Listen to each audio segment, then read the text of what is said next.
Usturoiul este o cultură care necesită un sol neutru. Odată cu aplicarea prelungită a îngrășămintelor minerale, stratul de rădăcină al solului devine ușor acid, la care usturoiul reacționează prin îngălbenirea frunzelor, deoarece unii dintre nutrienți nu sunt disponibili prin sistemul radicular.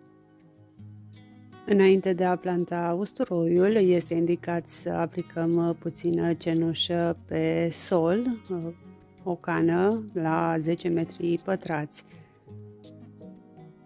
Aciditatea solului este cea mai cunoscută cauză pentru îngălbenirea frunzelor la usturoi, dar există și alte motive, precum un material săditor de proastă calitate.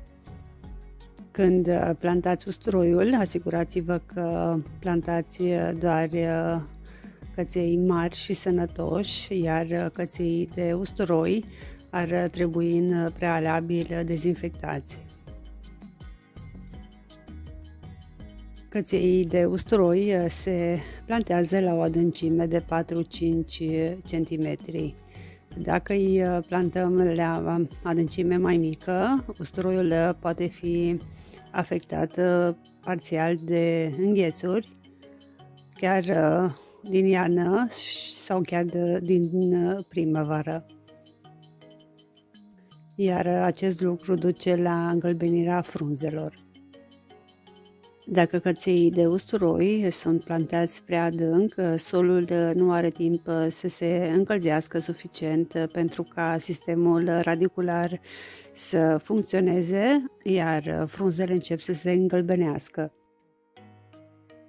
Pentru a preveni ca și condițiile meteorologice să vă afecteze în mod negativ plantele de usturoi, ar trebui să acoperiți plantele peste iarnă cu o folie până când perioada de îngheț a trecut. Îngălbenirea frunzelor de usturoi în primăvară poate fi cauzată de lipsa nutrienților cu azot.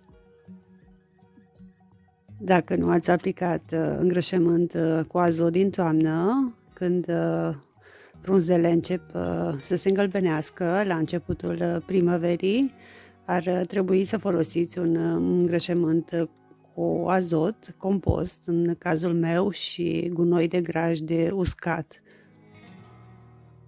Usturoiul trebuie plantat la timp recomandat. Plantarea usturoiului prea devreme favorizează formarea de mase supraterane, care sunt mult mai expuse condițiilor meteorologice. Dacă usturoiul este plantat prea târziu, sistemul de rădăcină nu are suficient timp pentru a se forma și planta reacționează la orice modificare a condițiilor meteorologice de mediu. Usturoiul se mai poate îngălbeni din conținutul insuficient de umiditate din sol, în special la plantele tinere. Prin urmare, udați regulat și frecvent din aprilie până în iunie. Usturoiul se mai poate îngălbeni din cauza bolilor, precum putregaiul alb, mucegaiul pufos, rugina usturoiului, care afectează plantele, în principal la sosirea vremii calde și umede sau uscate și calde, timp în care micelul crește intens pe sol sau în sol. Atunci nu numai că se îmbolnăvesc frunzele de usturoi, dar și baza plantelor de-a lungul tulpinilor și rădăcinilor încep să se îngălbenească. De asemenea, musca cepei poate provoca îmbolnăvirea plantelor de usturoi.